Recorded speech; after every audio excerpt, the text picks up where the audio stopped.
नमस्कार. माय महानगर लाईव्ह मध्ये आपल्या सर्वांचं स्वागत. लोकसभा निवडणुकीची रणधुमाळी संपली आहे आणि आता राज्यात पुढच्या काही महिन्यातच विधानसभा निवडणुकांचं बिगुल वाजणार आहे. विधानसभा निवडणुकीची अद्याप घोषणा जरी झालेली नसली तरी सर्वच पक्षांनी आपली कंबर कसली असून राजकीय दृष्ट्या जुळवाजुळव गाठीबेठी बैठका या सुरू झाल्या.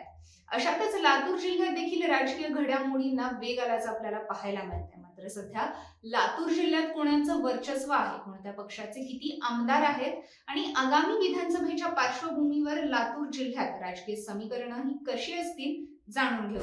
तर बेसिकली लातूर जिल्ह्यामध्ये 6 विधानसभा मतदारसंघ आहेत. लातूर जिल्हा हा दिग्गज नेते मंडळींचा जिल्हा म्हणून ओळखला जातो, कारण या जिल्ह्याने आतापर्यंत राज्याला 2 मुख्यमंत्री दिले आहेत. यामध्ये दिवंगत माजी मुख्यमंत्री विलासराव देशमुख आणि दिवंगत माजी मुख्यमंत्री शिवाजीराव निलंगेकर या दोघांचा समावेश आहे. दरम्यान अलीकडच्या काळात लातूर जिल्ह्यातील राजकारण जे आहे ते खूप बदलल्याचं आपल्याला पाहायला मिळतं. इकडची राजकीय समीकरणं ही सुद्धा बदलली आहेत. शिवसेना आणि राष्ट्रवादी काँग्रेसमध्ये फूट पडल्यानंतर राज्याचं वातावरण चांगलंच तापलेलं पाहायला मिळालं. त्यानंतर सातत्याने राजकीय नेते एकमेकांवर आरोप प्रत्यारोप सुद्धा करत आहेत. तर दरम्यान आता विधानसभेच्या निवडणुका या जवळ आल्यात. या अनुषंगाने सध्या लातूर जिल्ह्यात कोणत्या पक्षाचे किती आमदार आहेत, इकडची राजकीय समीकरण काय आहेत, याबाबत आपण सविस्तरात जाणून घेणार आहोत. तर लातूर जिल्ह्यात एकूण 6 विधानसभा मतदारसंघ आहेत. त्यातील लातूर ग्रामीण विधानसभेमध्ये धीरज देशमुख हे काँग्रेसचे विद्यमान आमदार आहेत. तर लातूर शहर विधानसभेमध्ये अमित देशमुख हे सुद्धा काँग्रेसचे आमदार आहेत. अहमदपूर विधानसभेमधून बाबासाहेब पाटील हे राष्ट्रवादी अजित पवार गटाचे आमदार आहेत. तर उदगीर विधानसभा मतदारसंघातून संजय बनसोडे हे राष्ट्रवादी अजित पवार गटाचे आमदार आहेत. तर निलंगा विधानसभामधून संभाजी पाटील निलंगेकर हे भाजपचे विद्यमान आमदार आहेत. तर औसा विधानसभा मतदारसंघातून अभिमन्यू पवार हे भाजपचे विद्यमान आमदार आहेत. तर एकंदरीत जर आपण 2019च्या विधानसभा निवडणुका कशा झाल्या याचा आढावा घेतला तर 2019च्या विधानसभा निवडणुकीत लातूर ग्रामीण मतदारसंघातून माजी मुख्यमंत्री दिवंगत विलासराव देशमुख यांचे चिरंजीव धीरज देशमुख हे विजयी झाले होते. त्यांनी शिवसेनेचे उमेदवार सचिन देशमुख यांचा मोठ्या मतांनी पराभव केला होता. धीरज देशमुख हे तब्बल 1,31,321 मतांनी विजयी झाले होते. धीरज देशमुख यांच्यानंतर नोटाला मतदारांनी सर्वाधिक मतदान केलं होतं. मतदारांनी तब्बल 27,000 मतं या ठिकाणी नोटाला दिली होती. तर लातूर शहर विधानसभेचं जर आपण गणित पाहिलं तर 2019 मध्ये इथे सुद्धा काँग्रेसने हा विधानसभा मतदार जिंकला होता. लातूर शहर हा महाराष्ट्र राज्यातील लातूर जिल्ह्यांतर्गत येतो. 2019 मध्ये भारतीय राष्ट्रीय काँग्रेसचे अमित विलासराव देशमुख यांनी भारतीय जनता पक्षाच्या शैलेश गोविंद कुमार लाहोटी यांचा काही मतांच्या फरकाने पराभव करून ही जागा जिंकली होती. त्यानंतर अहमदपूर विधानसभा मतदारसंघ 2019च्या विधानसभा निवडणुकीत अहमदपूर विधानसभा मतदारसंघातून राष्ट्रवादी काँग्रेस पक्षाचे बाबासाहेब मोहनराव पाटील हे विजयी झाले होते. त्यांनी 85,000 मतं मिळवून विजय मिळवला होता. तर भाजपचे विनायकराव किशनराव जाधव पाटील यांचा बाबासाहेब यांनी पराभव केला होता. सध्या बाबासाहेब पाटील हे अजित पवार गटामध्ये आहेत. तर उदगीर विधानसभा मतदारसंघात 2019 मध्ये राष्ट्रवादी काँग्रेस विजयी झालं होतं. राष्ट्रवादी काँग्रेस पक्षाचे संजय बाबूराव बनसोडे हे उदगीर विधानसभा मतदारसंघातून 2019च्या विधानसभा निवडणुकीत विजयी झाले होते. त्यांनी भारतीय जनता पक्षाचे अनिल सदाशिव कांबळे यांचा 20,580 मतांनी पराभव केला होता. सध्या संजय बनसोडे हे मंत्री असून ते अजित पवार यांच्या राष्ट्रवादी काँग्रेसमध्ये आहेत. तर निलंगा विधानसभा मतदारसंघामध्ये 2019च्या विधानसभा निवडणुकांमध्ये भारतीय जनता पक्षाने विजय मिळवला होता. या मतदारसंघामधून 2019 मध्ये भारतीय जनता पक्षाचे संभाजी दिलीपराव पाटील निलंगेकर हे विजयी झाले होते. त्यांनी भारतीय राष्ट्रीय काँग्रेसचे अशोकराव शिवाजीराव पाटील निलंगेकर यांचा 32,131 मतांनी पराभव केला होता. तर दुसरीकडे औसा विधानसभा मतदारसंघामध्ये देखील 2019च्या विधानसभेत भारतीय जनता पक्षाने विजय मिळवला होता. या मतदारसंघातून भारतीय जनता पक्षाचे अभिमन्यू दत्तात्रय पवार हे विजयी झाले होते. त्यांनी भारतीय राष्ट्रीय काँग्रेसच्या बसवराज पाटील यांचा 26,714 मतांच्या फरकाने पराभव केला होता. विलासराव देशमुख या नावानं लातूरला सामाजिक, आर्थिक आणि राजकीय ओळख मिळवून दिली. काम करण्याची इच्छाशक्ती असेल तर कितीही संकट आली तरी बदल हा होतोच, हे विलासरावांच्या राजकारणानं दाखवून दिलं. विलासराव देशमुखांचा मतदारसंघ म्हणून ओळख असणाऱ्या या लातूर ग्रामीण विधानसभा मतदारसंघामध्ये धीरज देशमुखांना गुलाल उधळून ही परंपरा अशी चालू ठेवता येणार का, जाणून घेऊया. तर सर्वात पहिले आपण जर इथला इतिहास पाहिला तर शिवाजीराव पाटील आणि त्यांच्यानंतर विलासराव देशमुख या दोघांमुळे लातूरमध्ये फक्त काँग्रेसचीच हवा असल्याचं आपल्याला पाहायला मिळतं. इथला मतदार हा नेहमीच काँग्रेसच्या एकनिष्ठ राहिलाय. त्याचाच परिणाम म्हणून की काय भाजपने अनेक वेळा काँग्रेसचा हा बालेकिल्ला देखील फोडण्याचा भरपूर प्रयत्न केला, मात्र तो इथल्या जनतेने नेहमीच हरून पाडला. तसं पाहायला गेलं तर मतदारसंघ पुनर्रचनेपूर्वी म्हणजेच 2009च्या आधी लातूर ग्रामीण हा मतदारसंघ रेणापूर या नावाने ओळखला जायचा आणि इथले आमदार असायचे स्वर्गीय गोपीनाथ मुंडे. लातूर आणि बीड हे अगदी चिटकून असल्यामुळे इथल्या सामाजिक अस्तित्वासोबतच इथलं राजकारण देखील एकमेकांमध्ये नेहमीच मिसळून जायचं.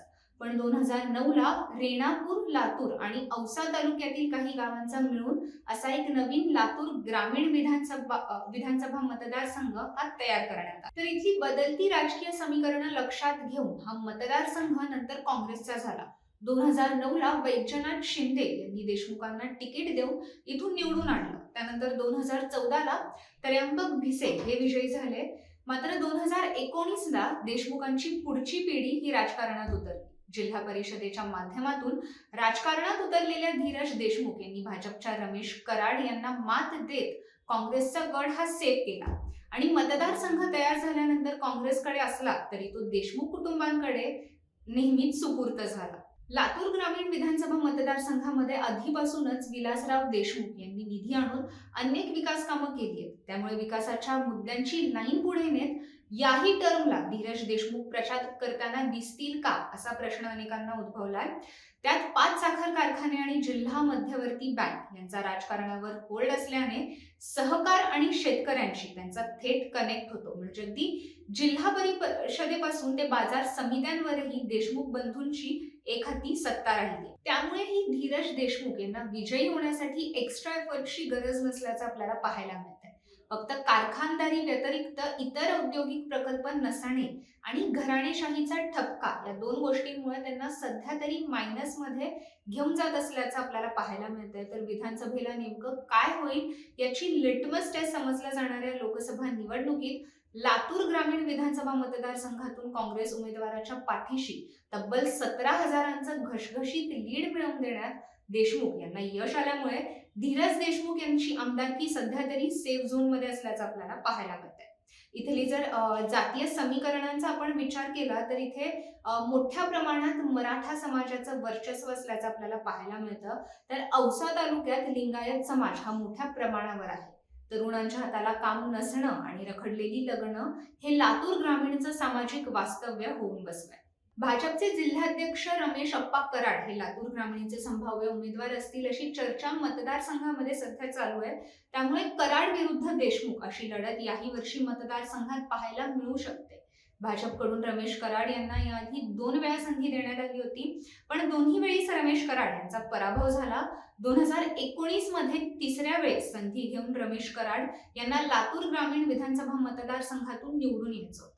मात्र ऐन टाइमेला ही जागा शिवसेनेच्या वाट्याला गेली. 15 वर्षापासून तयारी करणाऱ्या रमेश कराड यांना याचा मोठा झटका बसला. त्यामुळे धीरज देशमुख यांचा पॉलिटिकल डेब्यूट अतिशय सोपा झाला. तर धीरज देशमुख नको आणि नोटाला मतदान करा असा प्रचार देखील यावेळी करण्यात आला होता आणि याचाच इम्पॅक्ट म्हणून की काय काँग्रेस नंतरची सर्वाधिक मतं ही त्यावेळेस नोटाला पडली होती. त्यामुळे कराड हे देखील इथले तगडे उमेदवार आहेत ही गोष्ट नाकारून आपल्याला अजिबात चालणार नाही. तर दुसरीचकडे मनसे अध्यक्ष राज ठाकरे हे गेल्या आठवड्यात मराठवाडा दौऱ्यावर होते आणि महाराष्ट्र नवनिर्माण सेनेच्या याच नवनिर्माण यात्रेदरम्यान राज ठाकरे यांनी लातूरमध्ये त्यांचा विधानसभा उमेदवार हा जाहीर केला. महाराष्ट्र नवनिर्माण सेनेचे सरचिटणीस संतोष नागरगोजे यांना लातूर ग्रामीण विधानसभा मतदारसंघातून मनसेचे अधिकृत उमेदवार म्हणून घोषित करण्यात आले. तर लातूर जिल्ह्यात गेल्या अनेक वर्षांपासून संतोष नागरगोजे हे मनसेचं काम अतिशय एकनिष्ठेने करत आहेत. तर शेतकरी, कामगार, विद्यार्थी, अवैध धंदे अशा विविध प्रश्नांवर आंदोलन करत त्यांनी जिल्ह्यातील मनसेची ताकद ही नेहमीच वाढवली आहे. दुष्काळ, अतिवृष्टी अशा नैसर्गिक संकटात सापडलेल्या शेतकऱ्यांना मदतीचा हात देण्यात मनसेचा नेहमीच पुढाकार राहिलाय. काँग्रेस, राष्ट्रवादी, शिवसेना अशा प्रमुख पक्षांच्या यादीत गेल्या काही वर्षांपासून आता मनसेचं नाव देखील घेतलं जातं. संतोष नागरगोजे यांच्या नेतृत्वाखाली जिल्ह्यात मनसेची संघटनात्मक बांधणी करण्यात स्थानिक नेत्यांना यश आल्याचं दिसून येत आहे. लातूर जिल्ह्यात विधानसभा निवडणुकीत उमेदवार देण्यासंदर्भात पक्षाच्या वतीने निरीक्षक पाठवण्यात आले होते आणि याच निरीक्षकांनी संतोष नागरगोजे यांच्या नावाला पसंती दिली. पण लोकसभा निवडणुकीचा निकाल, बंधू अमित देशमुख यांच्या जिल्ह्यावरील असणारा होल्ड आणि राष्ट्रवादी आणि ठाकरे गटाची ताकद पाठीशी लागणार असल्यामुळे धीरज देशमुख यांचं पारडं सध्या तरी मतदारसंघामध्ये जड असल्याचं आपल्याला पाहायला मिळत असलं तरी यावेळी त्यांना मनसेचे संतोष नागरगोजे हे आव्हान देणार आहेत. आपण सर्वसामान्य कुटुंबातील आहोत, जनतेसाठी नेहमीच आपण रस्त्यावर असतो, जनतेचा आवाज आपण उचलतो, आपले मतदारसंघात काम आणि संपर्क देखील आहेत. या गोष्टींना जनतेने जर महत्त्व दिलं तर आपला विजय नक्कीच आहे असा विश्वास संतोष नागरगोजे यांनी व्यक्त केलाय. आणि जनतेने जर ठरवलं तर घराणेशाहीला या निवडणुकीमध्ये ब्रेक लागेल असंही ते म्हणाले. धीरज देशमुख यांच्या काळात मतदारसंघामध्ये काहीच विकास झाला नसल्याचा आरोपही नागरगोजे यांनी केला. तर ही सर्व लातूरची समीकरणं आणि राजकीय गणित पाहता येत्या विधानसभा निवडणुकीला लातूरमध्ये मनसे विरुद्ध महायुती विरुद्ध महाविकास आघाडी असा चुरशीचा तिरंगी सामना होणार असल्याचं आपल्याला पाहायला मिळतंय. याबाबत तुमचं काय मत आहे हे आम्हाला कमेंट करून नक्की कळवा. आणि अजून जर तुम्ही माय महानगर लाईव्हला सबस्क्राईब केलं नसेल तर सबस्क्राईब करायला विसरू नका. अशाच कंटेंटसाठी पाहत रहा माय महानगर लाईव्ह. पुण्यावरून मी साक्षी.